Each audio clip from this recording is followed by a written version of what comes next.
Vamos a empezar ahora porque tenemos muchas personas que nos esperan en Zoom. De modo que muchas gracias por estar en esta reunión. Vamos a empezar con el webinario contra violencia contra las mujeres, las niñas indígenas, afrodescendientes y otros grupos étnicos. Vamos a empezar entonces escuchando a Juana. Unimalaj xqij chiwechej q'onojel chikamajun rutziliwech yinin Juanito Valle paiximuleu chikamajun rutziliwech paqamikij kep kemej. Muy buenas tardes, me voy a dirigir ahora en español. Muy buenas tardes a cada uno, cada una. Primero que nada, saludar desde el conteo maya, de la cosmovisión maya, nuestro sagrado Cholqij, nos marca hoy el día Caí o Quemé, que es el día de nuestros difuntos antepasados. Este día yo los invito a todos a que nos tomemos un momento. Bueno, yo sé que todos están separados, pero si nos pudiéramos tomar las manitas. Primero vamos a agradecerle al creador y formador de la vida, el creador y formador del universo, nuestro gran Ajau, y a esta energía Kaikeme, por darnos un día más de vida, porque la energía de la muerte también nos recuerda que nosotros somos efímeros y pasajeros en este planeta Tierra y en este plano tridimensional. Y a veces se nos olvida en el corre-corre de la vida, se nos olvida dar gracias. Entonces, el día de hoy le damos gracias 1, 2 y 3 veces a nuestro gran Ajau por la vida, por el aliento, por la vida de nuestra familia, por la vida de nosotros y por este espacio también. Unimalaj Matios, Humul Kamolosmul, Nimalaj Ajau, Nimalaj Ukushka, Ukushuleu, Ukushiyari Kakishuri Kakaslem, Matios Ajau, Matios Ajau, Matios Ajau, Rikakaslem, Riwinaki. Gracias al creador y formador de la vida, por la vida de cada uno y cada una de nosotras. Y también le damos gracias a todas nuestras ancestras, mujeres, por su vida y por su legado. Hoy estamos hablando acerca de la violencia contra las niñas y mujeres afrodescendientes y recordemos que históricamente somos las que más hemos sufrido y las que más hemos sido violentadas. Así que recordamos con mucho respeto a todas esas mujeres que se fueron de este plano sin haber recibido justicia, sin haber sido escuchadas y que toda su vida vivieron violencia de muchos tipos. Reivindicamos su lucha también y también agradecemos a la esencia que seguramente nos acompaña y eso también nos trae una nueva reflexión que tenemos que contar y crear nuevas historias para que eso ya no se siga repitiendo. Así que honramos también la vida de todos nuestros ancestros y nuestras ancestras. El mundo occidental dice que tenemos que recordarnos de nuestros muertos solo en noviembre, cuando es Día de Muertos, pero nosotros en la cosmovisión maya creemos que todos los días los tenemos que honrar porque gracias a ellos estamos aquí nosotros. De donde sea que vengamos, tenemos ancestros y tenemos nuestro linaje y sin ellos nosotros no podríamos estar acá.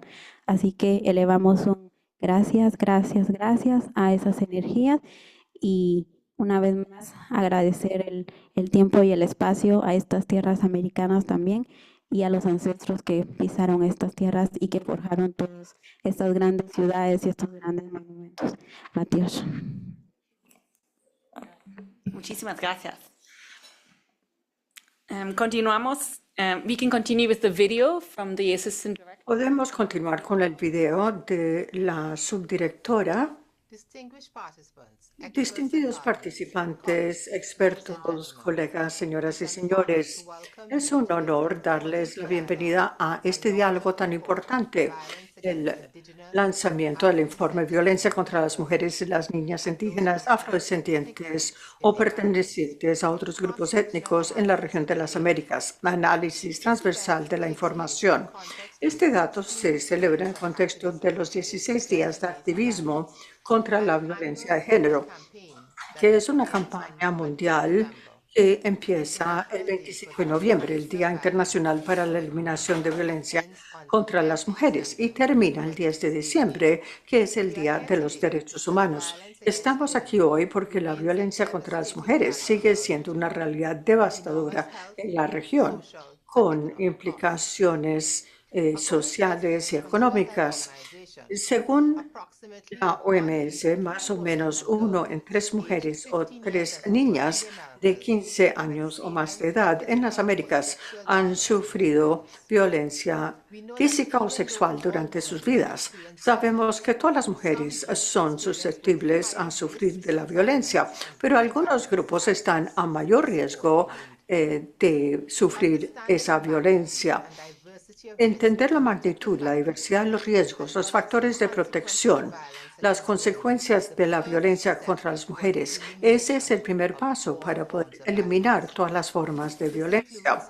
Esto incluye aumentar nuestro entendimiento de la violencia contra mujeres indígenas y afrodescendientes y mujeres pertenecientes a otros grupos étnicos.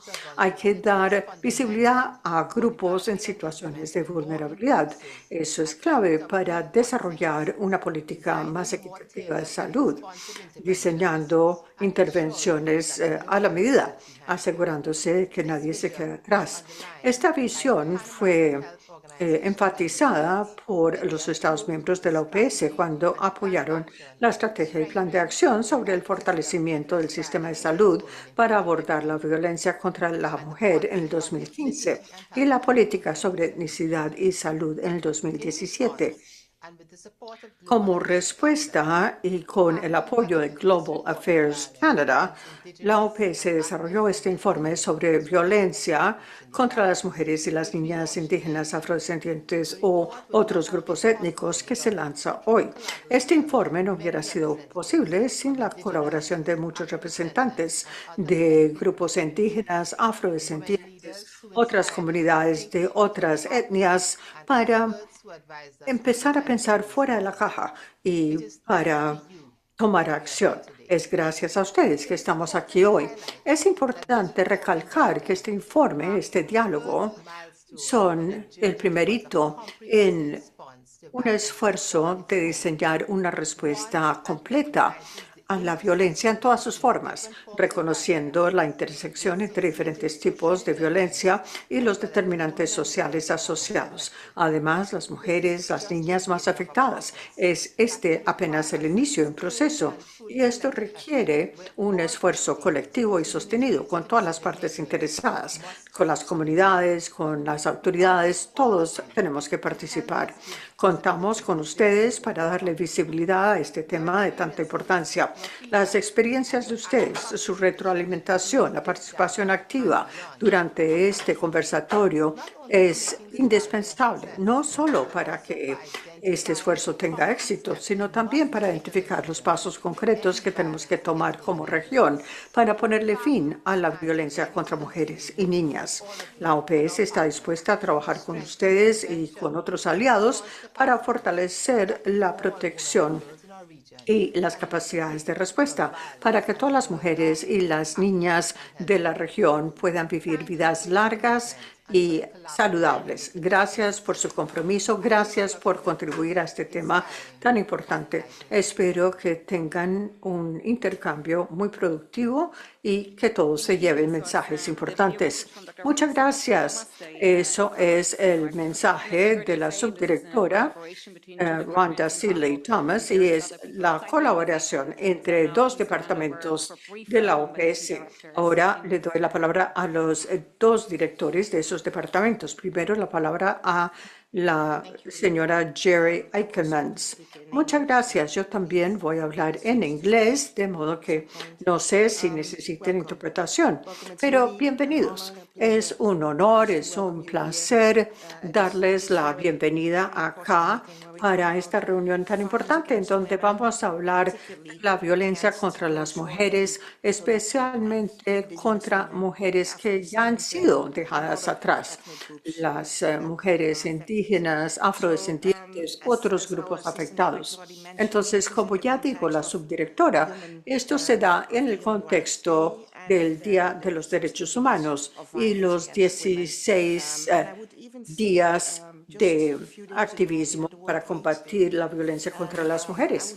Hace poco también se celebró el Día Mundial de SIDA. Gran parte de la violencia sexual tiene consecuencias para VIH y SIDA, especialmente en los grupos de población de las cuales estamos hablando. La violencia es uno de los problemas que nos acompañan hace milenios, pero especialmente la violencia contra mujeres y contra niñas. Y es sumamente injusto, es inquietante ver este impacto desproporcional en algunas mujeres por su vulnerabilidad, por la forma en que son tratadas por nuestras sociedades. Y como dije, esto es sumamente preocupante, alarmante, va contra los derechos humanos, va contra la justicia social, es un tema de equidad y termina siendo un tema de salud pública. No podemos hablar de salud para todos si no hablamos de la violencia contra las mujeres, especialmente las mujeres afrodescendientes e indígenas. Quería dar un paso atrás y pensar en COVID. Eso tiene que ver con esta situación también, hizo que fuera más visible. Durante COVID, la violencia se agravó. Estas personas no podían salir de sus hogares, de sus casas, se agravó la situación y creo que esa fue una lección que aprendimos. Nos indica esa lección que algo tenemos que hacer. Entonces, quiero poner este tema de vulnerabilidad en la agenda de hoy, porque hablando de las determinantes sociales de la salud, pensamos en la discriminación que puede ser étnica, puede ser discriminación contra las mujeres, puede ser exclusión, pobreza, vivir en áreas que ya de por sí son vulnerables, por ejemplo, en campos mineros, situaciones en donde la gente es incluso más vulnerable a la violencia. Y a esto hay que agregar que una vez que una mujer haya sufrido la violencia física o sexual, se encuentra con falta de acceso a los servicios sociales o sanitarios. Y esto es por discriminación, la forma en que estas mujeres son percibidas, la forma en que se trata sus quejas. Y esta estadística es alarmante, es decir, que 1 de cada 3 mujeres en algún momento de su vida sufre de violencia física o sexual.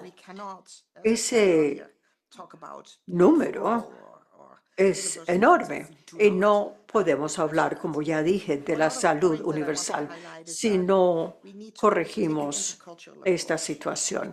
También para esto tenemos que seguir un enfoque intercultural. La violencia no puede ser una práctica cultural, nunca se debe aceptar como tal. Es una violación de los derechos humanos. Y esto es algo que hay que discutir abiertamente. Se tiene que poner sobre la mesa. Demasiadas veces dicen, bueno, siempre ha sido así, en algunos idiomas, en algunas comunidades. Hay expresiones como porque te quiero, te apoyo, expresiones de esa índole. Y luego el silencio que viene asociado, especialmente en las poblaciones indígenas, se asocia con la vergüenza, con el miedo, con muchas cosas más que tienen que ver con esta vulnerabilidad que estamos discutiendo. Estos retos enormes que hemos visto, ¿no? Entonces la pregunta ahora, y creo que eso es lo más importante, es qué vamos a hacer, qué podemos hacer ahora y qué tenemos que hacer en el futuro, ¿no? Primero tenemos que visibilizar. Ahí Brita y su equipo han hecho un trabajo fantástico, ¿no? De visibilizar. Sandra, de nuestro equipo, felicidades, ¿no? Para todo lo que han hecho y para juntarnos aquí, ¿no? Visibilizar, ¿no? Tener mejor datos, pero también datos que hablan, y datos que podemos utilizar para el mensaje político, para poner ese tema en una agenda política. No es una agenda técnica, es una agenda política, es una agenda de derechos humanos. Identificar cuáles son las causas de las causas, por qué ocurre esto y por qué afecta en particular ciertas mujeres, ciertas poblaciones. Eso también es algo muy importante, porque si no lo entendemos, ¿cómo lo vamos a abordar? Y para comenzar, dentro de nuestro quehacer, ¿no? Como Organización Panamericana, la salud, trabajar con los Ministerios de Salud, con los servicios de salud, para posicionar el tema en la agenda de salud pública, ¿no? Es un tema de salud pública, y también es asegurar que cada mujer que sufre de una violencia, una violación, tenga el derecho y la oportunidad y el acceso para ir a un servicio de salud donde la van a tratar, a recibir con respeto y en la forma como lo requerimos, ¿no? También, no solamente obviamente servicios de salud, servicios sociales, el tema de la policía, etcétera, etcétera, todo está conectado. Pero para nosotros es muy importante que por lo menos, ¿no? Trabajamos con el sector salud para que no quitamos este estigma, esta discriminación, que trabajamos en las capacidades, pero también en las actitudes de nuestro personal de salud para que haya un cambio que tanto necesitamos. Obviamente vamos a tener que trabajar con otros sectores y con la participación de la comunidad, ¿no? La participación social. Sin esto no vamos a avanzar en nada. También a nivel local, entender qué ocurre, ¿no? En cada territorio.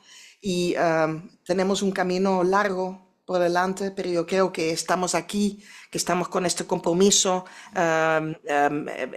es algo muy importante. Pero yo sí nos pido a todos, ¿no? Que realmente cambiemos algo, comenzando con mejores datos, pero después también acción necesaria. Muchísimas gracias por estar aquí, muchísimas gracias por la oportunidad nuevamente, Sandra.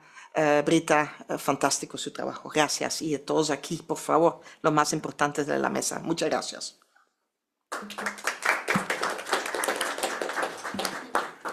Thank you so much, Jerry. And I'll hand over. Muchas gracias, Gary. Ahora le paso la palabra a Ansel Hennes. Muchas gracias. Muchas gracias por las palabras de bienvenida y por la invitación. Amigos, colegas, señoras y señores, en nombre de mi departamento les doy una cordial bienvenida a este día frío en Washington para ustedes que están aquí en la sala y aquellos que nos acompañan en línea. Ya se ha dicho mucho, no voy a volver sobre lo que ya hemos escuchado. Ustedes saben que el departamento que encabezo yo, el Departamento de Enfermedades No Transmisibles y de Salud Mental, aborda el tema de la violencia. La región de las Américas fue el primero en adoptar una estrategia y un plan de acción contra la violencia contra las mujeres. Cuando se aprobó este documento, incluyó en forma explícita un indicador que llama la atención a la violencia contra las mujeres y las niñas indígenas, las niñas afrodescendientes y otros grupos que a veces están a mayor riesgo de experimentar la violencia y encuentran también mayores barreras al acceso a los servicios que podrían darles apoyo. O sea que es una situación donde todos pierden. Entonces, lo que queremos lograr hoy es, queremos trabajar con ustedes para darle visibilidad a este tema tan importante. El informe que se lanza hoy se benefició de mucha colaboración interprogramática.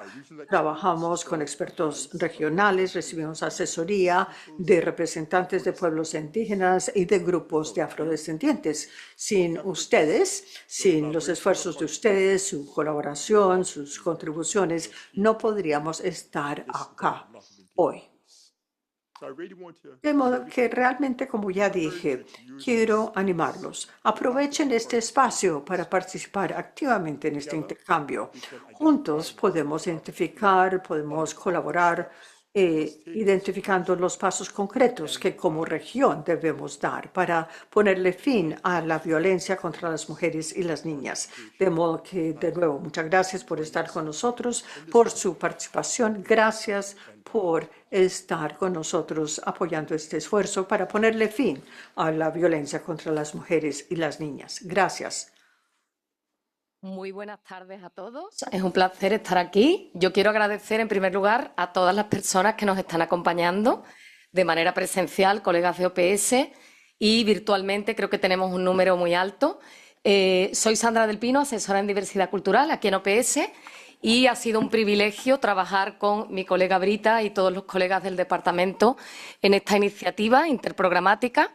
Así que, bueno, en primer lugar me gustaría reiterar el agradecimiento a las personas que nos acompañan hoy, que han viajado para estar aquí de forma presencial y poder poner caras a muchas de las consultas que hemos tenido para publicar este informe, que ha sido una iniciativa muy importante, un tema realmente de una relevancia muy grande que nos ha costado mucho esfuerzo, pero finalmente ahí está. Esperamos que esto sea el inicio de una colaboración interprogramática y reiterar, por supuesto, el compromiso. Yo quiero, en primer lugar, presentarles a las personas que están aquí. Nos acompaña Juana Leticia Ovalletún, que nos hizo la apertura, la ceremonia ancestral de inicio del Consejo de Ancianos Icbalam del pueblo maya Quiché. Ella es abogada y defensora de derechos humanos de Guatemala y ha colaborado con OPS en muchísimos espacios. También nos acompaña Carol Zabaleta Cortijo, que es médica e investigadora de la Red de Observatorios de Pueblos Indígenas, con quien actualmente estamos firmando un convenio de colaboración, IPON y OPS, y con quien también llevamos un trabajo muy articulado para visibilizar muchas de las prioridades de pueblos indígenas, más allá de esta región, porque la Red de Observatorios es una red global. Y también nos acompaña Samuel Samuels, que es miembro de la Coordinadora Nacional de Organizaciones Negras Panameñas y exdirector de la primera Dirección de las Etnias de la Alcaldía de Panamá. Bueno, muchísimas gracias a los tres por estar aquí, por acompañarnos de forma presencial. Queremos reiterar que hemos tenido muchísimas consultas. Esta selección no ha sido aleatoria. Nosotros hemos tenido cierta interacción, mucho trabajo, y es por eso que 3 personas nos acompañan, pero hemos consultado muchísimas redes a través de los países, de nuestros colegas en OPS, oficinas de países, para este informe. Quisiéramos iniciar este diálogo lanzando una pregunta para entender desde cada una de sus visiones, de las comunidades que ustedes representan, qué temas piensan ustedes que deberían ponerse sobre la mesa, que deberían abordarse al hablar, cuando nos referimos a la violencia contra las niñas y las mujeres indígenas y afrodescendientes. Yo quisiera iniciar, si les parece, por Juana. Por favor, adelante, Juana. Sí, bueno, gracias por la palabra. Yo considero que uno de los temas importantes que, como bien lo decía la autora Sandra, hay que poner sobre la mesa es que la violencia se ha estigmatizado mucho y todavía se cree que la violencia solo es física, ¿no? Cuando hablamos de golpes, algunos extraños. Pero hay que considerar también cuáles son las otras formas de violencia que existe específicamente contra las niñas y las mujeres. Es de mencionar que la misma ONU ha establecido que las mujeres son de los grupos más vulnerados cuando hablamos de violencia, y las mujeres indígenas y afrodescendientes aún más. Se ha contemplado que incluso sufren más violencia y discriminación que las personas de la comunidad LGTBQ y las personas con discapacidad. Pero en algún momento se puso en tela de duda eso, porque decían, bueno, no todas las mujeres indígenas tienen golpes. Bueno, no solo nos referimos a los golpes.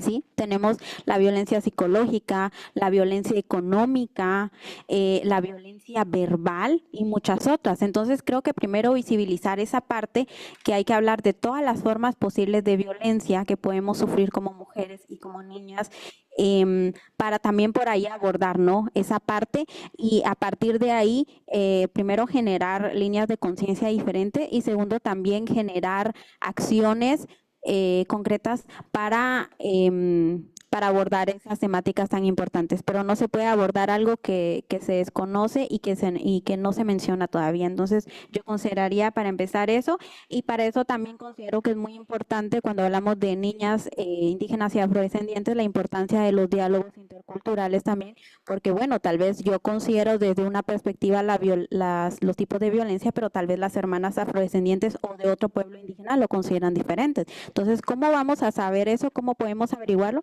Mediante los diálogos interculturales, para conocer todas esas perspectivas y desde ahí abordarlas. Muchas gracias. Muchísimas gracias, Juana. Quisiéramos recordar que hay interpretación español, inglés y portugués. Hay muchas personas que están conectadas. Por favor, solamente tener eso presente. Gracias, Juana, por hacer referencia a esas distintas formas de violencia, a reforzar la importancia del enfoque intercultural y de los diálogos interculturales para entender desde las distintas cosmovisiones cómo se viven esas violencias. Carol. Muchas gracias, Sandra. Muchísimas gracias a todos por participar de esta reunión y gracias por invitarme. Gracias al territorio de Norteamérica también por recibirme, por traerme y permitirme estar aquí. Yo quiero resaltar una frase que dijo la directora antes, que la violencia no es una práctica cultural. Yo creo que eso es bien importante. Es bien importante porque una cosa que quiero mencionar y destacar es que tenemos que mirar también desde la comunidad, ¿no? Cómo se dan las violencias. Yo soy científica, pero en esta intervención les voy a hablar como mujer que viene de una familia indígena y que ha trabajado con comunidades indígenas. En ese sentido, en la comunidad tenemos violencia que viene en los encuentros entre culturas, ¿no? Con los gobiernos, con las políticas que muchas veces no son interculturales, no son multiculturales y que desconocen las prácticas que se llevan en las comunidades. Como por ejemplo, mi abuela era agricultora, cuando ella pasó y migró hacia la zona urbana o hacia la zona de la costa, ella dejó de ser agricultora porque ya no podía seguir ejerciendo ese trabajo. Entonces se convirtió en una mujer pobre.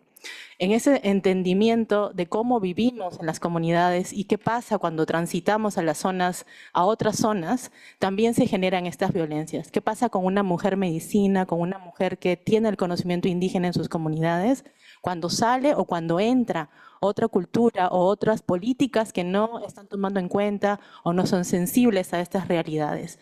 En ese momento también se generan estos desencuentros o estos tipos de violencia que no necesariamente son físicas. Pero ahora hablo como madre. Luego esos impactos los vamos a transmitir a nuestras hijas, porque nuestras hijas ya no van a recibir eso que nosotras teníamos.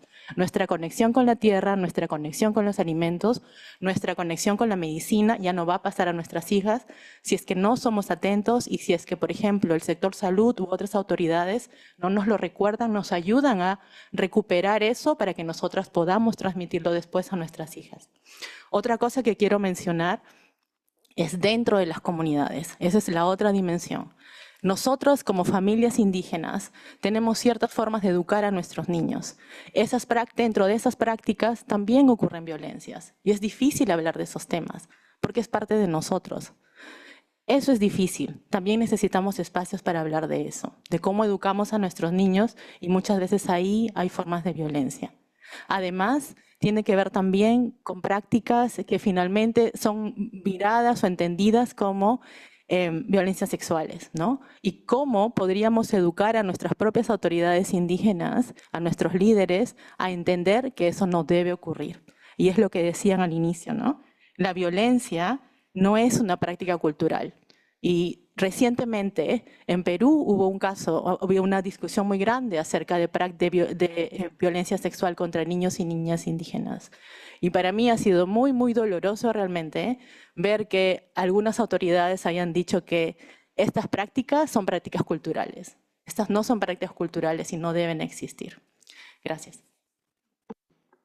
Muchísimas gracias, Carol, por esas reflexiones tan sinceras y realmente tan cercanas a la realidad que está ocurriendo y por poner sobre la mesa temas que son verdaderamente difíciles, ¿no? de ver y de entender, y definitivamente estamos completamente de acuerdo.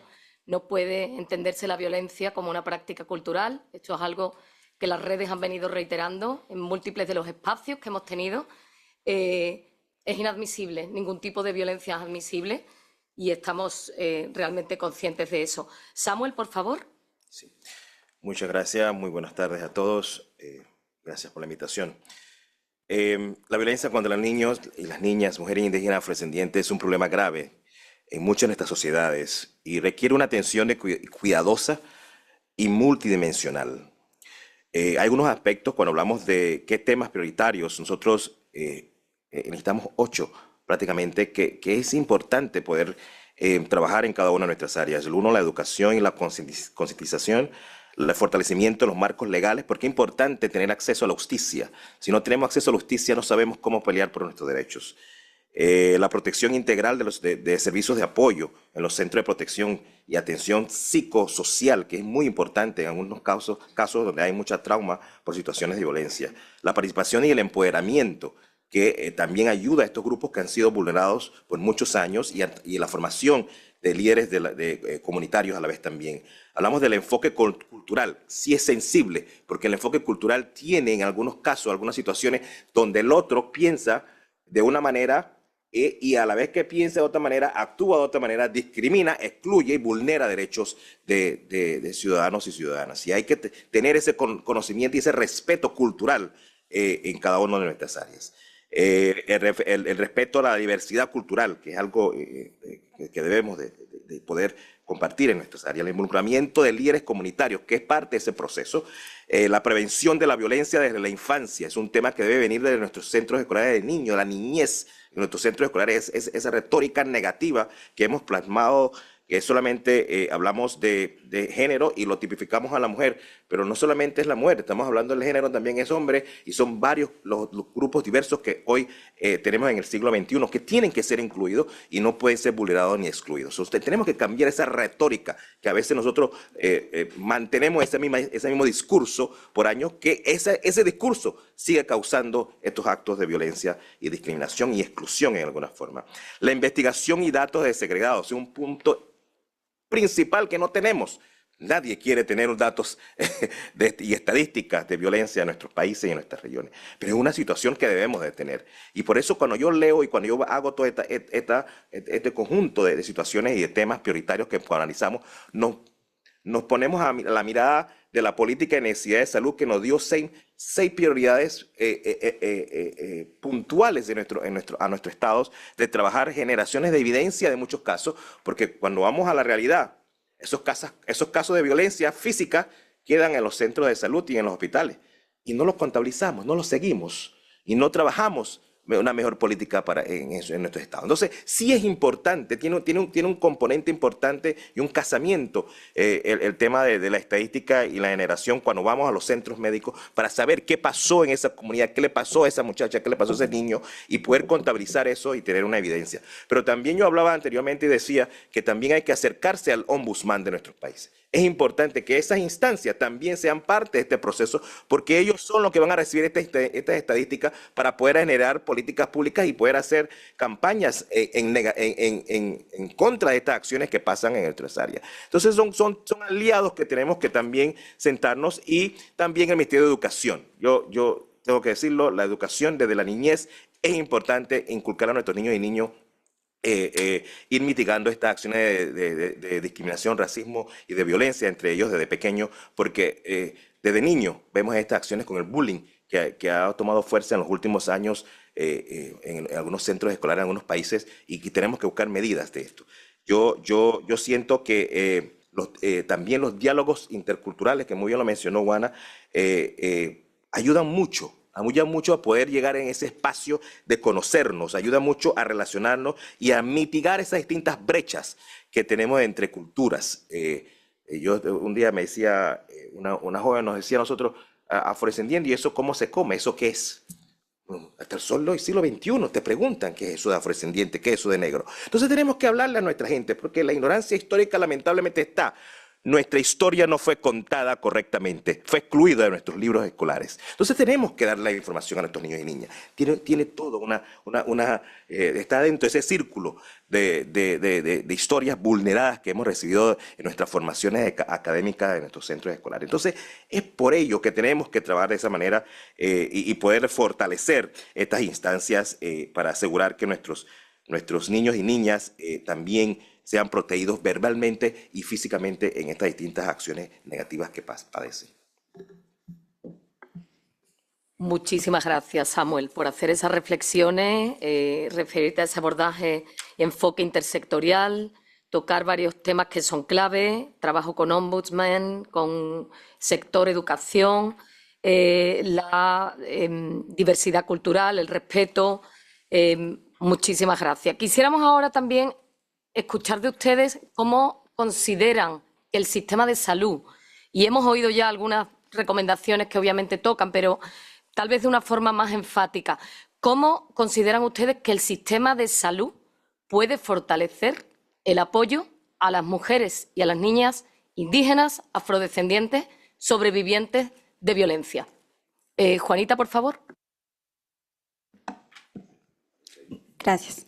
Bueno, yo partiendo de lo que mencionaba anteriormente, yo creo que el sistema de salud juega un papel fundamental con las sobrevivientes de violencia por dos razones. Primero, porque como lo mencionaba, hay tipo de violencia que es psicológica y esa tiene rezagos psicológicos, ¿no?, que repercuten directamente sobre las mujeres. Entonces, la salud mental, para empezar, es un factor importantísimo, ¿sí? Restablecer física, claro, pero emocionalmente también a las personas que son sobrevivientes. Porque de nada sirve, perdón que lo diga así, pero de nada sirve, por ejemplo, que una persona sobreviva o sobrelleve alguna situación de violencia si va a vivir con ese trauma para toda su vida, ¿no? Y ahí es en donde también encontramos que es importante, si hablamos de ese sistema de salud para mujeres o niñas indígenas y afrodescendientes, que sea con pertinencia cultural. Porque por ejemplo, ustedes, las personas que no son indígenas, tienen una forma de medicina y salud que les funciona y está bien. Y nosotros tenemos las propias también, porque nosotros tenemos nuestra cosmovisión. En el caso mío, por ejemplo, la cosmovisión maya. Entonces, desde la cosmovisión maya tenemos nuestro sistema de creencias. Pero ¿qué es lo que sucede si este sistema de creencias se contrapone, por así decirlo, al sistema occidental? Entonces, yo creo que en vez de contraponerse, tendrían que fusionar para que una niña y mujer indígena pueda tener acceso a la salud, pero con pertinencia cultural, que se acoja a sus necesidades, a sus creencias y a su contexto también. Por una parte eso, y por otra parte me parece también que el sistema de salud juega un papel muy importante en el restablecimiento físico, porque muchas mujeres sobrevivientes de violencia pues también sufren de algún tipo de rezago o algún tipo de lesión que es muy difícil de sobrellevar. Entonces, pues es muy importante también darles ese acompañamiento para que puedan gozar de una salud plena y de un físico pleno también. Entonces, la salud siendo uno de los pilares fundamentales de la vida y uno de los servicios básicos, yo creo que es muy importante para cualquier tipo de restablecimiento y en el caso de la violencia aún más. Muchísimas gracias, Juanita, por hacer énfasis sobre todo en la necesidad de adoptar enfoques interculturales en el sector salud. OPS tiene definitivamente todo el compromiso de seguir trabajando con los ministerios y acompañado, por supuesto, de la mano de las organizaciones indígenas y afrodescendientes. Carol, por favor, algunas reflexiones al respecto. Gracias, Sandra. Sí, yo voy a mencionar que existe una gran deuda con nuestro personal de salud y con el entrenamiento a personal de salud en nuestra región. Yo creo que el sector salud es el momento en el cual terminamos de estudiar y vamos a practicar la medicina, la enfermería, la obstetricia, ¿no?, dentro del sistema biomédico, de salud biomédico. Llegamos a ese espacio sin necesariamente conocer lo que ha pasado en la historia reciente y luego en la historia más distante. En Norteamérica sabemos que las mujeres indígenas han sido expuestas a diferentes formas de abuso tanto sexual, cultural, etcétera. Pero si hacemos una encuesta dentro de nuestro personal de salud en otros países, en Sudamérica o en Perú, no estoy segura de que se van a reconocer todas las formas de violencia que han sido expuestas las mujeres durante las épocas de colonización o encuentro entre culturas. Estoy hablando de esto porque, por ejemplo, en el Perú tenemos la historia de las esterilizaciones forzadas, que es un tema del cual es doloroso hablar, pero creo que es importante que no debemos olvidar y que, por ejemplo, tener un nivel de cultura, un nivel de cultural de sensibilidad con respecto a esta experiencia nos puede ayudar a sanar y a reconciliarnos y a reconciliar los sistemas de salud. Los diálogos interculturales son importantes, pero antes de hacer el diálogo existe todo un trabajo de preparación con el sector educación, con el sector salud, con el sector, con otros sectores, con el sector protección, para poder reconocer estas experiencias que hemos tenido y que han repercutido directamente en la vida de nuestras abuelas y que luego, como les mencionaba antes, puede repercutir en la vida de nuestras niñas. Muchísimas gracias, Carol, por traernos esos temas que son realmente la razón que nos ocupa hoy, que también estamos conmemorando el Día Internacional de Derechos Humanos, ver temas donde realmente se ha sufrido por parte de las comunidades, creo que es sumamente relevante y, sobre todo, incidir en la importancia de continuar con las capacitaciones en el sector salud. Samuel, por favor. Lo que voy a decir no le va a gustar a algunos, pero tengo que decirlo. Primero, tienen que sensibilizarse en nuestro centro de salud. El que estudió para ser médico, para ser enfermera, tiene una vocación, que solo Dios se lo dio, más nadie. Y si le dio la oportunidad de ser médico, de ser enfermera, lo que sea, tiene que tener sensibilidad humana cuando una persona llega a buscar atención médica. Y ese es el punto. Es el punto. Cuando llegamos a estos centros médicos, y cuando llegamos a buscar atención, lo primero que recibimos, en algunos casos, son actos discriminatorios. Exclusión, malos tratos, malas miradas, mala atención.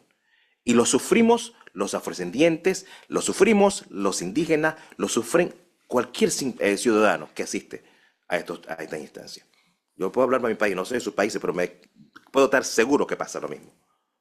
Entonces, el tema de humanizarse y sensibilizarse con las personas es prioritario. Yo creo que ahí hay una brecha muy delgada donde nuestro Ministerio de Salud pierden ese norte de no vigilar lo que es la sensibilización y la humanización en atención a nuestros asegurados o personas que vienen a buscar atención médica. Y el otro tema, el respeto a la medicina tradicional y la inclusión como un método alternativo para nuestras personas. La medicina tradicional no fue inventada, es histórica, está ahí. Viene de nuestras generaciones culturales. Tiene historia, tiene más años que la misma invento de la salud y la ciencia. Entonces, necesitamos incluirlo. Tenemos que reconocerlo como tal y respetar que tiene un espacio importante en nuestras vidas y también puede ser una alternativa dentro de nuestra atención médica. Y repito, porque lo tengo que decir nuevamente, la sensibilización y la humanización es la clave para mitigar y dejar estos actos de discriminación y exclusión a nuestros grupos que han sido vulnerados por muchos años. Muchísimas gracias, Samuel, por hacernos reflexionar sobre la importancia de reconocer, respetar las medicinas tradicionales, ancestrales y, sobre todo, la necesidad de sensibilizar sobre estos temas al sector salud. Por temas de tiempo, vamos a tener ahora otra ronda de discusión con nuestros participantes. Seguro que aquí hay personas que quieren preguntar. Vamos a pasar primero a nuestra colega Brita, que nos dé unas reflexiones del informe que se está lanzando hoy. Brita, por favor. Yes. We ready? Very hard to follow this amazing. Muy difícil seguir a este grupo de panelistas tan extraordinario, así es que sean pacientes conmigo, por favor. Can you move to the next one? Yeah. I'm going to switch. Y ahora voy a cambiar, voy a Una pasar. de cada tres mujeres, ya lo mencionaban, una de cada tres mujeres ha sufrido violencia física o sexual en su vida. Y esos números son chocantes, impactantes, pero esos números representan solamente el punto del iceberg. son los números visibles, son los números que sabemos ahora, pero no son todas las formas de violencia, no incluye todos los grupos que conocemos. Entonces, nos faltan mucho. Pero está claro que el tema es una prioridad de salud pública, una prioridad de derechos humanos, una prioridad de igualdad de género, una prioridad de equidad en salud. No podemos hablar de estos temas sin hablar de violencia. Pero creo que dar visibilidad al tema, a los datos que sabemos, los temas, hablar de la magnitud, los factores de riesgo, de protección, barreras en el acceso al apoyo, que esto es el primer paso, porque si no hablamos de estos temas, no podemos pensar en soluciones, porque no es visible. Y esto es, o en este contexto, lanzamos este estudio. Y es muy en línea con la estrategia de violencia contra la mujer regional, la estrategia de etnicidad y salud. Los dos hacen énfasis en la necesidad de usar información, usar evidencia para informar los próximos pasos. Y los objetivos de este informe son, por un lado, describir la información que está disponible sobre violencia contra las mujeres indígenas, afrodescendientes y otros grupos étnicos, de diferentes fuentes de datos. Hablar de las carencias de la información que puede limitar o que está limitando la acción y sobre todo movilizar a las partes interesadas para profundizar el diálogo, para dar más visibilidad al tema y para pensar o poder pensar juntos sobre soluciones. La próxima. La metodología del estudio incluye diferentes métodos, diferentes tipos de información, datos de mortalidad, registros y datos administrativos, encuestas de población, datos cualitativos, sobre todo la revisión bibliográfica, literatura CRIS, informes de diferentes organizaciones que podemos encontrar en línea, sobre todo en la sociedad civil, que hace mucho para dar visibilidad a este tema. Y lo más importante, en mi opinión, ha sido el proceso de consulta, los diálogos que hicimos el año pasado con dos grupos, mujeres indígenas representantes de hecho de pueblos indígenas y mujeres afrodescendientes, para poder interpretar los datos y mensajes. Próxima. Y es súper difícil resumir el informe de no sé cuántas páginas tiene ahora. Y solamente, primero, quiero aprovechar la oportunidad para agradecer todas las personas que participaron en el proceso, porque creo que el proceso ha sido más importante que el PDF que tenemos ahora en línea. Solamente tener la oportunidad de trabajar con diferentes autores, Soledad Larraín, Gabriel Soto y Amilés Ortiz, que hicieron los primeros borradores, los diferentes equipos de la OPS en las oficinas del país que informaron el informe, todas las consultas que hicimos con representantes de mujeres indígenas, pueblos indígenas, de otros grupos étnicos, de mujeres afrodescendientes que participaron en diferentes maneras, los expertos de diferentes agencias que revisaron el informe. Ha sido un proceso de 3 años para llegar a este punto y creo que el proceso es más importante y los próximos pasos son más importantes que el PDF que pueden ver. Pero para dar solamente algunas ideas. Primero, prevalencia. El informe habla de 14 estudios de población que revisamos para medir la prevalencia. Pero habla también qué es un logro. Porque ese es el indicador que tenemos, por ejemplo, en la estrategia regional de violencia. Sin embargo, habla sobre todo de las brechas en la información que tenemos. Por ejemplo, la manera en categorizar o identificar diferentes grupos de la población nunca es la misma en diferentes estudios. Las edades son súper limitadas. Las manifestaciones de la violencia.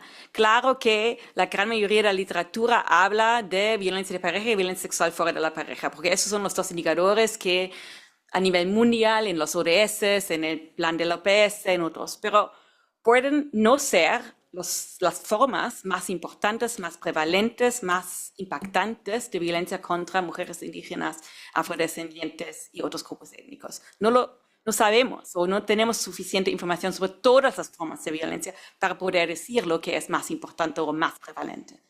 Y hay mucho más que tenemos que hacer en este tema. La próxima. No. Just before, yeah. Datos, sí, bien. Datos de mortalidad y registros administrativos. Encontramos algunos ejemplos de trabajo que se estaba considerando cada vez más la identidad étnica en la recopilación de estos datos, pero falta mucho. Y acabamos ayer, la OPS lanzó una nueva herramienta para datos administrativos en el sistema de salud, que incluye una recomendación específica cuando estamos hablando de recopilar datos administrativos sobre el uso de servicios de sobrevivientes. Tenemos que tener la capacidad de también incluir la autoidentificación de grupos para poder tener una idea sobre quién está usando nuestros servicios y qué tipo de servicios reciben. Porque si no tenemos esa información, no podemos hablar de calidad en el sistema. La próxima. Datos cualitativos. Creo que un mensaje clave del informe es que datos cualitativos son esenciales. A veces cuando hablamos de violencia, y eso es un comentario que siempre hago, cada persona quiere usar datos de prevalencia, datos de mortalidad, datos cuantitativos para hablar de este tema. Entiendo el interés. Pero cuando estamos hablando de violencia, factores de riesgo, consecuencias, investigación cualitativa, literatura gris, todo el trabajo de la sociedad civil en estos temas, para documentar casos de violencia, pero también para poder hablar o explorar o documentar soluciones. Muchas veces lideradas por comunidades. El trabajo de mecanismos de ombudsman, mecanismos internacionales, regionales de derechos humanos, toda esta información es esencial para poder informar los próximos pasos. Y una idea, una recomendación del informe tiene que ver con mejorar toda la información cuantitativa y cualitativa, pero pensar también en otras maneras en recopilar información, por ejemplo, a través de los métodos de diálogos de saberes que ya mencionaron. ¿Cómo podemos dar más visibilidad? No significa solamente datos cuantitativos y datos de prevalencia y mortalidad. Claro, esto es importante, pero también pensar en métodos de recopilar y analizar datos cualitativos para poder informar los próximos pasos. La próxima. Y por último, el informe también habla de la visibilidad en las políticas del tema. Y estos son datos de un pequeño estudio de la OPS sobre el reconocimiento de grupos de mujeres en planes multisectoriales de prevención de violencia. Planes multisectoriales de prevención de violencia muchas veces es un documento clave para informar las acciones, las intervenciones, los próximos pasos de países. Claramente es solamente un documento y un documento nunca va a poder decirnos qué pasa en la práctica, pero para mí es un señal. Si en el texto escrito de esos documentos no hay mucha visibilidad de diferentes grupos, es difícil saber qué pasa en la práctica.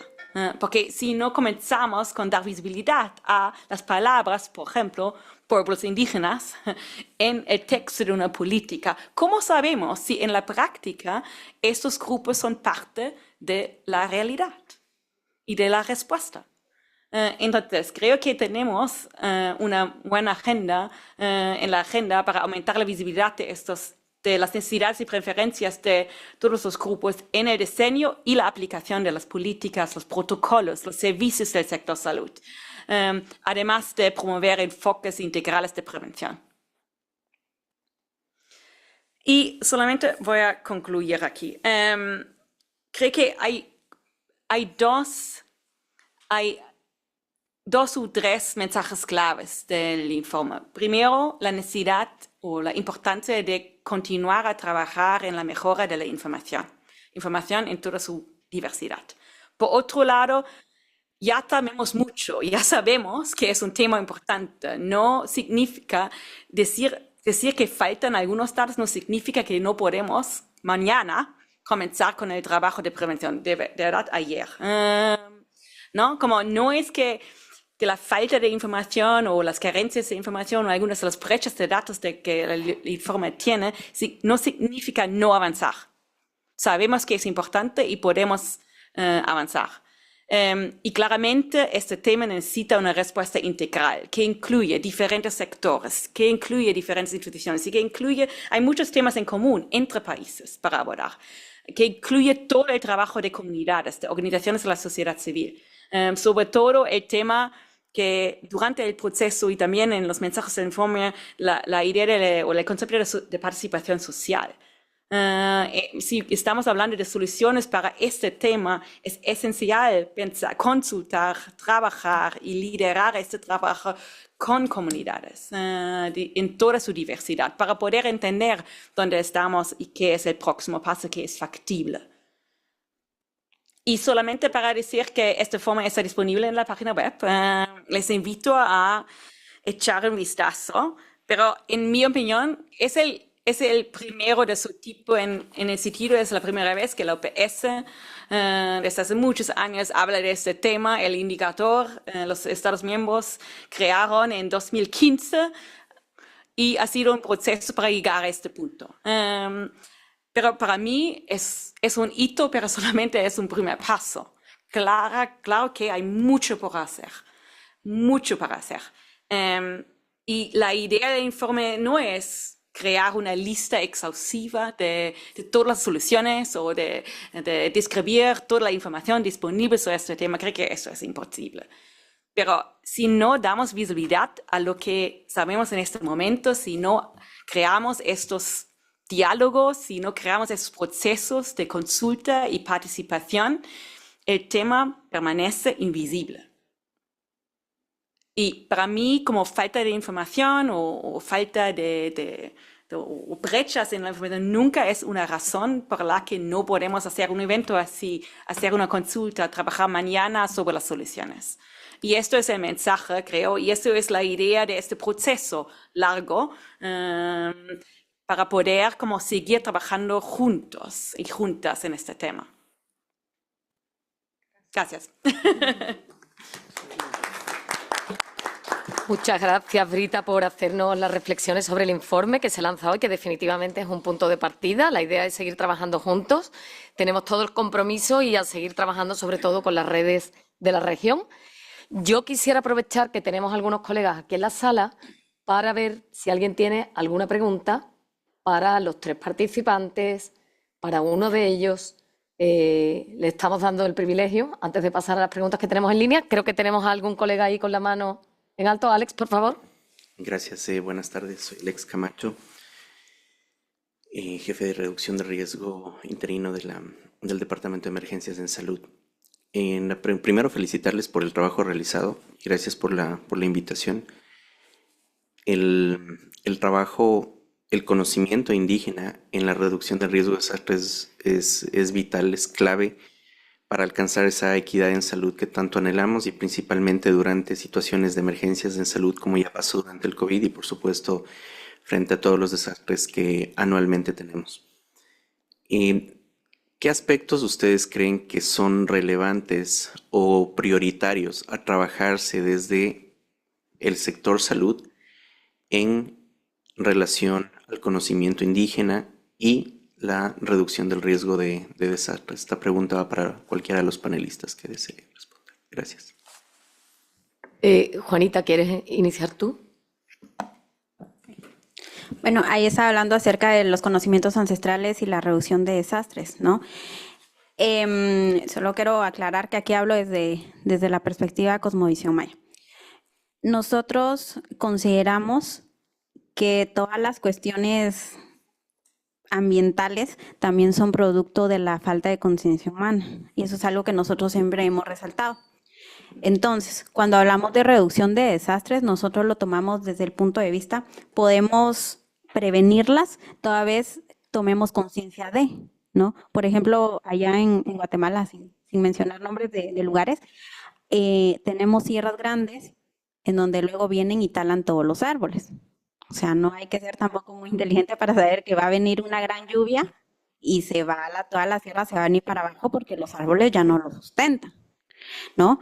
Entonces, yo creo que en ese sentido, el aporte de los saberes ancestrales, desde el punto de vista maya, es que nosotros consideramos el bienestar holístico, ¿sí? Entonces nosotros consideramos que la madre naturaleza, nosotros le pertenecemos a la madre naturaleza y no ella a nosotros.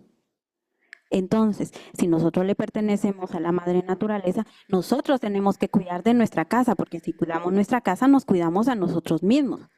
Antes de talar un árbol, pues allá en las comunidades se pide permiso, se ofrenda y se le pide a la madre tierra que crezcan nuevos retoños.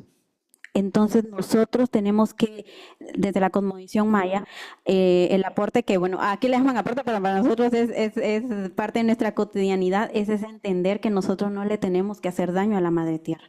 Entonces, en medida en que nosotros no la dañemos, vamos a prevenir los desastres porque ya no van a ocurrir, porque nosotros estamos cuidando nuestro hogar. Y creería yo que quizá muchos pueblos originarios también tienen esa filosofía holística de la vida. Y entonces desde el entendimiento que si como seres humanos ya no dañemos a la madre tierra, nosotros estamos coadyuvando a que todos los desastres que ocurran en ella no nos dañen en gran medida también. Si me permite nada más un poco el comentario y la pregunta un poco enfocada en el tema que estamos desarrollando, ¿no? No solamente por la situación las situaciones de carácter humanitario que se han dado y se dan en la región y en otras regiones, sino también en el contexto de la participación y el liderazgo también como un mecanismo que puede fortalecer el tema de prevención.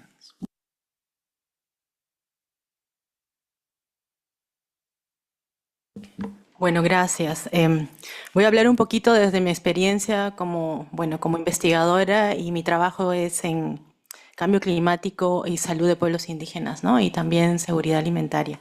Entonces, de mi experiencia trabajando en la pandemia, cuando creamos por primera vez la red de observatorios, que en ese momento se llamaba la red de los observatorios de COVID, vimos, por ejemplo, tanto en el pueblo Asháninka, en el pueblo Shawi, en el Perú, y luego también en la India, que es luego lo que hemos abordado con OPS en los diálogos interculturales, que los conocimientos indígenas fueron muy importantes para anticipar, ¿no? Para anticipar, porque justamente, como decía Juanita, el conocimiento del territorio, de por dónde usualmente van a presentarse estos eventos climáticos, ha sido fundamental. Y en el caso de la pandemia, por ejemplo, la experiencia con pandemias pasadas como el cólera, como el sarampión, como otras amenazas a la salud, ese conocimiento no se ha perdido, está dentro de los abuelos y eso ha sido transmitido. Y los conocimientos que se han generado ahorita, por ejemplo, en la pandemia, también siguen siendo transmitidos. Y en esos momentos existen así como nosotros hacíamos cuarentena, ¿no? Desde el punto de vista de salud pública, medidas no farmacológicas para poder proteger la salud, ellos tienen también medidas no farmacológicas, aparte y que abarcan, por ejemplo, las formas donde construyen sus casas, y son conocimientos muy específicos del contexto. Entonces, en el caso de las mujeres asháninkas, trabajamos con una organización indígena que hace un trabajo increíble realmente, son las señoras de Lomiasec, y ellas, por ejemplo, están empezando a proteger los ojos de agua. Entonces, este tipo de cosas luego, y los Shawi, por ejemplo, tienen diferentes bebidas que ayudan también a reducir la presencia de colis. Entonces, existe diferentes conocimientos que todavía no ha sido explorado y que puede ayudar para estos momentos, tanto en eventos climáticos extremos como en eventos como las pandemias.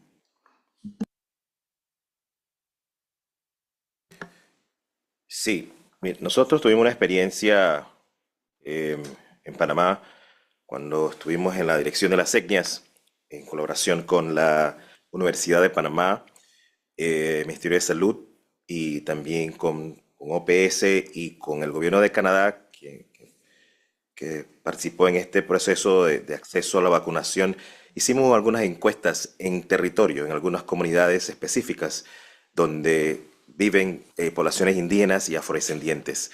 Y ese resultado de ese estudio que se realizó nos dejó bastante evidencia de un gran porcentaje entre mujeres y hombres, en este caso, los hombres eran menos confiables del sistema de salud, no querían tener acceso a la salud ni a la vacuna tampoco. Y eso alertó mucho en el informe que nosotros pudimos destacar. Pero traigo esto a colación porque siento que trabajar con los gobiernos locales, trabajar con las alcaldías también ayuda a llegarle a la comunidad, a poder traducir ese lenguaje de salud hacia la comunidad. El problema es que tenemos algo, nosotros pensamos que la salud tiene que llegar a nosotros. Pensamos que el enfermo tiene que llegar a buscar la salud. No, es al revés.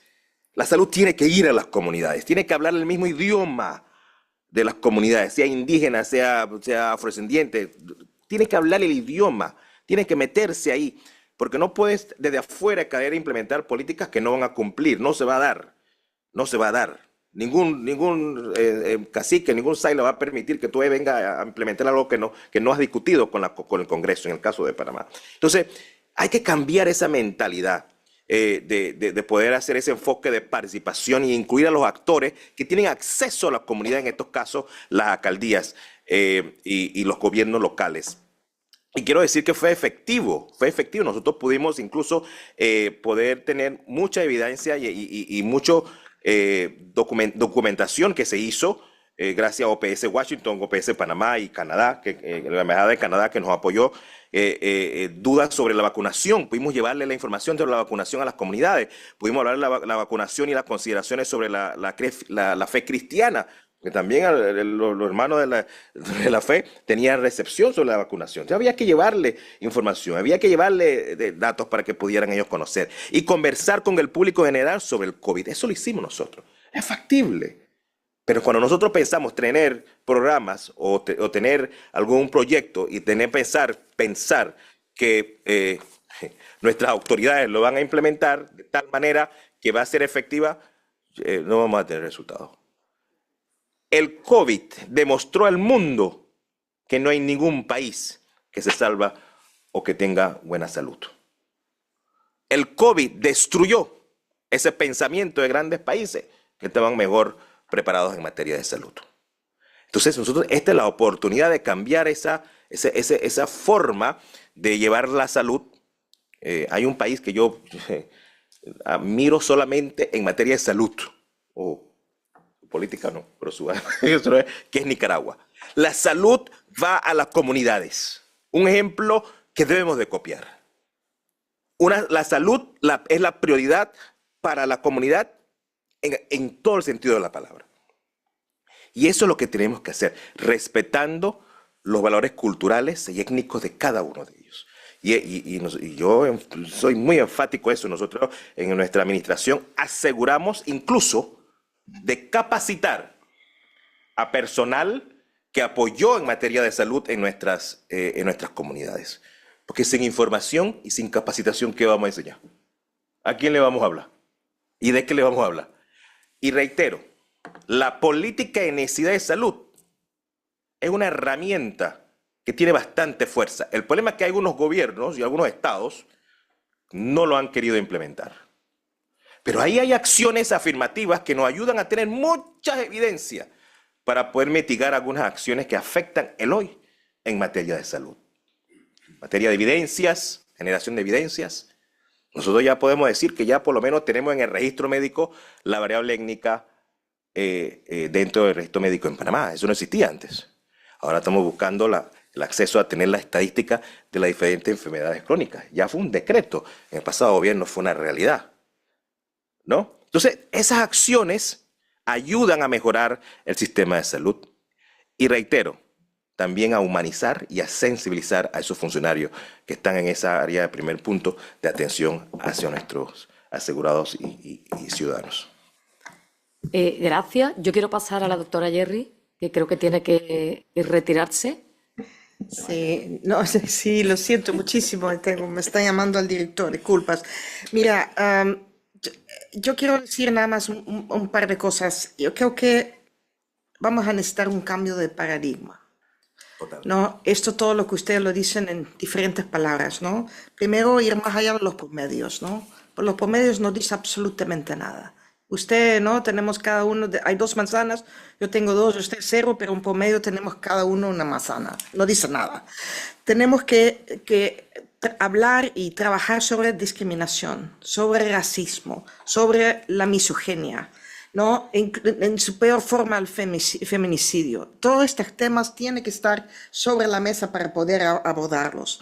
Y también el otro tema donde necesitamos un cambio de paradigma es el valorar el conocimiento indígena tradicional y no solamente el nuestro, el occidental, que no estamos tan contentos. Yo creo que la pandemia nos mostró, ¿no? Nos mostró que no era suficiente. Ustedes lo pusieron muy bien. Y ahora también el tema del cambio climático. Si no abordamos esto con esta misma forma, vamos a estar nuevamente creando brechas y los que ya están sufriendo, ya han sido dejados atrás, van a sufrir aún más. Y esto, la única forma que podemos llegar a este bienestar que todos necesitamos y queremos. Muchísimas gracias y disculpas. No, y sigue, por favor. Ya. Muchas gracias, Jerry. Creo que mi colega Óscar tenía una pregunta. Sí, muchas gracias. Muchas gracias por estar presentes y muchas gracias por la invitación.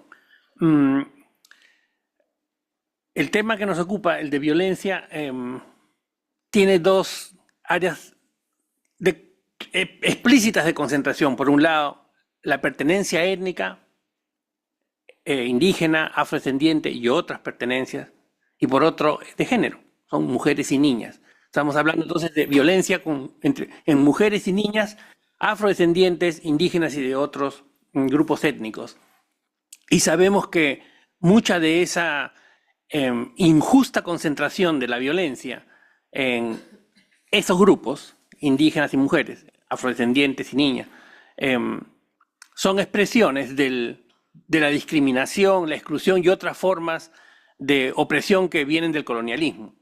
Eso está claro. Y por lo tanto, como acaba de decir la doctora Jerry, una de las prioridades es actuar, o como lo han dicho ustedes muy claramente, es actuar contra la discriminación y la exclusión. Y eso está fuera de toda cuestión o duda. Mi pregunta más bien es, en su experiencia y su sabiduría, ¿ustedes identifican algunos otros determinantes sociales de esa profunda desigualdad que concentra la violencia en mujeres afro, indígenas y niñas también, y de otros grupos étnicos, distintas a la exclusión y la discriminación producto de la pertenencia étnica y el hecho de ser, del género, ser mujer, que puedan ser susceptibles de acción para ayudar junto con lo que se tenga que hacer para eliminar la discriminación y otras formas de opresión, que se puedan hacer para minimizar, atenuar y eventualmente eliminar la violencia contra las mujeres indígenas, afro y de otros grupos étnicos. La interseccionalidad, en otras palabras. Incluir a los hombres.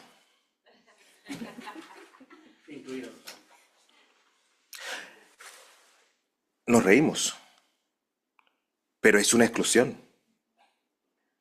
Es una violencia verbal que tenemos que cambiar. Es una retórica histórica que no ha dado fruto. Sentémonos a la misma mesa. Pongámonos a la misma cara. Y vamos a ver la diferencia. Cambia de paradigma. Las historias nos dicen, los tiempos nos han dicho a nosotros, cada accionar que nosotros hacemos hoy, mañana pueden tener otros resultados. Creo que es el momento. Todos somos parte. El derecho humano no mira rostro. El derecho humano es para todos, hasta para el animal. El animal tiene derecho. Hoy, en el siglo XXI. Entonces, ¿por qué excluimos? ¿Por qué separamos? Hay que sentarnos en la misma mesa y comenzar a mitigar y a quebrar esas brechas que históricamente han causado situaciones que ya muchos sabemos y que no deben de volver a pasar. Sí, muy interesante su pregunta porque la verdad da como muchas respuestas. Es que yo lo dividiría como en muchos aspectos, porque por ejemplo, yo ahorita soy tengo mis veintitantos y yo soy, digamos, una mujer indígena, pero también fui niña indígena, fui adolescente indígena y también soy profesional indígena. Entonces, yo lo divido así porque primero en cada etapa de mi niñez, adolescencia, viví discriminación y como profesional la sigo viviendo. Entonces, fue muy importante lo que usted decía, porque claro, la cuestión socioeconómica, porque yo no sé por qué, y esa es una pregunta que sí lo digo, yo no sé por qué la mayoría de gente relaciona la condición o ser indígena con pobreza. Es una cuestión bien importante.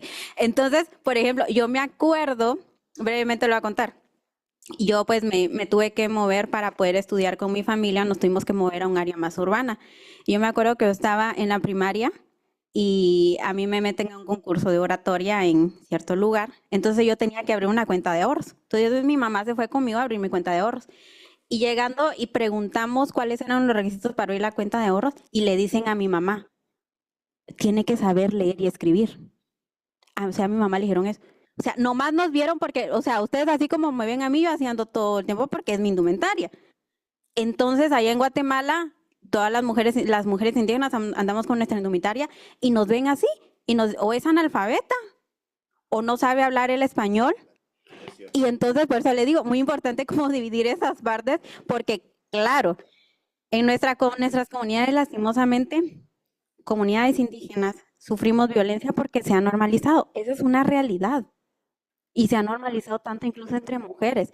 Nosotros hablamos, por ejemplo, con mujeres de 50, 80 años y dicen, no, mi marido me pegaba, pero es que así es. Ahí en Guatemala, por ejemplo, en los matrimonios, tenemos nuestro pishap, que es como estar todos reunidos así, entonces uno pasa de uno en uno pues para agarrar un consejo. Y muchas mujeres lo que dicen uno, tenés que servirle a tu marido, tenés que servirle a tu suegra, entonces se ha normalizado. Entonces ese es un tipo de violencia, primero. Bueno, y las mujeres que deciden salirse de la comunidad o ser algo más, perdónenme la expresión, dicen, esa es prostituta. O sea, pues sufrimos violencia como mujeres en nuestra comunidad que se ha normalizado, se sabe. Pero fuera de nuestra comunidad también sufrimos violencia porque sufrimos discriminación. Yo hablo del caso de Guatemala porque nos ha pasado y muchas hermanas sabrán contar sus historias, yo cuento la mía. A mí me pasaba, por ejemplo, que yo iba al colegio, pues yo iba con mi indumentaria porque es un derecho ir con mi indumentaria. Y a mí me decían, usted no puede venir así, tiene que usar uniforme. Eso es violencia, ¿no? ¿Cómo no? Y ahora como profesional, a mí me sigue pasando porque pues yo soy abogada litigante y yo voy a ciertos juzgados sin mencionar nombre y una vez me pasó y me decían, usted es la de la limpieza, ¿verdad? O sea, cuestiones así. Entonces, por eso le digo, me parece muy interesante su pregunta porque la verdad es que eso, la violencia a fin de cuentas, es una cuestión de contexto social. Y en el caso de la población, yo hablo por la población indígena porque yo soy indígena, no soy afrodescendiente, de todos esos clichés, paradigmas, prejuicios, dígase como se diga, que se tiene sobre la población indígena, ¿no? Por ejemplo, allá una vez yo hice un ejercicio en la universidad y puse muñequitos de personas indígenas y entonces yo puse post-it y dije, bueno, pongan lo que ustedes han escuchado, lo que ustedes creen sobre la población indígena, que son sucios, que son analfabetas, que no hablan el español, y muchas cosas más denigrantes. Entonces, si hacia el contexto social piensa así, no podemos esperar algo diferente en nuestro trato. Y aunado a eso, con la cuestión socioeconómica que mencionaba, y aunado a eso, algo bien importante, en el caso de Guatemala, las mujeres que practican la cosmovisión maya. Por ejemplo, mi mamá es actriz, que es contadora del tiempo, ¿no? Es terapeuta maya, mi mamá. Una mujer muy sabia. Pero por eso la discriminan, porque pues Guatemala es un país muy cristiano y mucha gente indígena incluso es bruja, ¿sí? Y yo soy la hija de la bruja, ¿sí? Entonces, por eso hay muchas cuestiones que ver en relación a eso y lastimosamente, digo así lastimosamente porque yo sé que muchas instituciones, así como OPS, tienen toda la voluntad de hacer las cosas bien y se agradece, pero hay cuestiones que no pueden hacer así como ese cambio de chip en la mentalidad. Esa es una cuestión social, ¿no? Porque, por ejemplo, allá en Guatemala, lastimosamente, pues relacionan la cosmovisión y nuestras prácticas con brujería, y esa es una realidad. Por ejemplo, nosotros es el fuego ceremonial, entonces nos ven con fuego y dicen ellos están haciendo brujería. O a ellos porque hablan en su lengua, ellos están hablando con el diablo, ¿no? Entonces, todo ese tipo de cuestiones de que al final, bueno, eso yo lo pienso yo como Juanita, yo pienso que nosotros cuando cambia una persona de chip, se la pasa a la otra persona con sus actos. Y entonces, porque de nada sirve que yo diga una cosa y haga otra, ¿verdad? Entonces, si yo cambio de chip y yo a mis hijos, a mis hijas, a mis sobrinos, al vecino, le contagio, ¿no? De eso, de vivir en armonía, de no discriminar, pues así vamos propagando esas nuevas ideas también. Y en el caso de la violencia, yo creo que eso es muy necesario porque digamos, a lo mismo, como eso ya está implantado en el inconsciente colectivo, nosotros tenemos que trabajar primero nuestra individualidad, ver qué paradigmas y qué prejuicios tengo yo, y entonces ya luego, si yo soy un individuo que cambia sus paradigmas y sus prejuicios, yo me puedo añadir a la sociedad como un agente nuevo y un agente que puede generar nuevos y mejores cambios. Muchísimas gracias, Juanita. Carol, por favor, estamos cerrando. Muchas gracias. Es bien importante la pregunta, ¿no? Yo solo añadiría a lo magnífica, la verdad, compartir que están haciendo mis colegas, es desmitificar el conocimiento indígena, especialmente en el sector salud, en el sector educación, en el sector agrícola. Bueno, he ido trabajando en el tema de seguridad alimentaria porque fue difícil para mí trabajar en el tema de salud, porque para mis colegas médicos hablar de conocimientos indígenas, de medicina indígena, de prácticas indígenas, como nos dice Juanita, pues es visto como brujería, no es visto como algo serio, no es visto como algo que puede ser ciencia. Entonces, yo solo añadiría eso, desmitificar el conocimiento indígena como algo valioso y un conocimiento ancestral, que si no lo conocemos, entonces pues conozcámoslo, ¿no? Y luego podamos opinar también. Gracias. Muchísimas gracias, Carol. Bueno, muchísimas gracias a los tres. Para nosotros, de verdad, ha sido un privilegio tenerlos aquí. Yo creo que no hay duda que tenemos que repetir más estos espacios. Realmente agradecemos que hayan podido venir en persona, porque no es lo mismo tener esto de manera virtual. Vamos a poder seguir discutiendo ahora en el café, así que yo quiero, bueno, reiterar nuestro compromiso más sincero para seguir trabajando el tema de violencia con nuestros colegas del área. Y quiero pasar la palabra al doctor Anselm Hennis para que nos haga el cierre. Por favor, doctor. Thank you so much, Sandra. Muchas gracias, Sandra. Expertos, señoras y señores, ha sido un honor formar parte de este lanzamiento de informes sobre violencia sobre mujeres y niñas de afrodescendientes y otros grupos en las Américas. Realmente quiero agradecer a la OPS por este conversatorio. Esta violencia contra las mujeres y las niñas indígenas, afrodescendientes y pertenecientes me ha abierto los ojos. Estuve aquí sentado y escuché cosas sobre los determinantes que realmente se ven desde otro punto de vista, otra perspectiva, que aquellos que lo sienten de primera mano. Yo les puedo dar mis perspectivas y estos elementos también, pero escucho cosas como la falta, exclusiones, determinantes, cuestiones que tienen que ver con educación, barreras educativas, pobreza, racismo, matrimonios de niños. Hablan de temas que tienen que ver con perspectivas culturales y percepciones que a menudo son mal informadas y que se han normalizado sobre cómo la gente ve cosas y cómo responde y cómo propagan cosas que llevan a exclusión y discriminación. Hablan sobre cambio climático, elementos que también son muy interesantes. Como saben ustedes, en el Caribe tenemos el tema de los pequeños estados insulares en desarrollo y la vulnerabilidad a cambio climático, pero después tenemos América Latina y el Caribe, que probablemente sea la región con el segundo nivel de desastres naturales en el mundo, comparado con el Pacífico Occidental. Así es que todos estos elementos son importantes. Por lo tanto, todo el tema de dar visibilidad a grupos en situación de vulnerabilidad es realmente de importancia crítica para poder desarrollar e implementar algo más incluyente y intervenciones que estén orientadas a respuestas. Las fallas no son aceptables, pero queda claro que debemos prestar atención especial a grupos de elevado riesgo de violencia o aquellos que enfrentan barreras al acceso al apoyo que tan desesperadamente necesitan. Y esto es algo que señalan los Estados miembros de la OPS cuando apoyaron la estrategia y los sistemas de salud para poder combatir contra esto, contra las mujeres y niñas, y tiene que ver con nuestra visión de la prevención de violencia hoy en día. Este evento ha sido muy oportuno, ya que estamos marcando los 16 días de activismo para poner fin a la violencia de género, que es la campaña anual contra este tema tan importante y sus soluciones. Permítanme reiterar que este informe marca un hito, pero no el fin de nuestro recorrido conjunto hacia una respuesta conjunta a esas formas de violencia. Espero que esto sea el primero de muchos diálogos que sostengamos sobre este tema tan importante. Ahora es el momento de poder ampliar en el apoyo y fortalecer los esfuerzos para poder apoyar el trabajo y combatir la violencia. Parte de nuestro debate se centró en datos y en información, y hay mucho más trabajo que se tiene que hacer.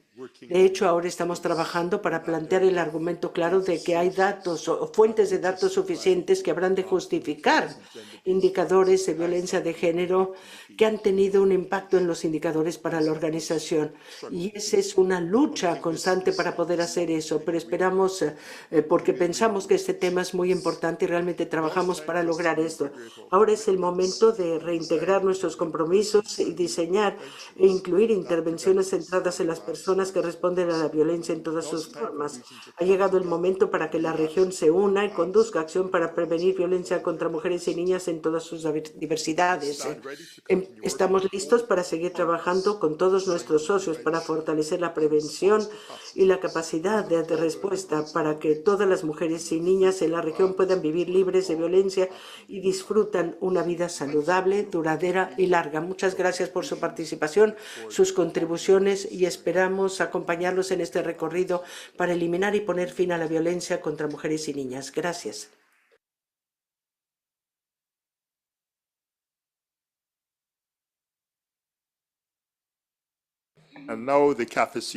Y ahora el cafecito, la parte importante. Para los que nos quieran acompañar, hay un café, no sé dónde está, Daniel, el café. No, ¿es afuera o abajo? ¿No? Ahí fuera.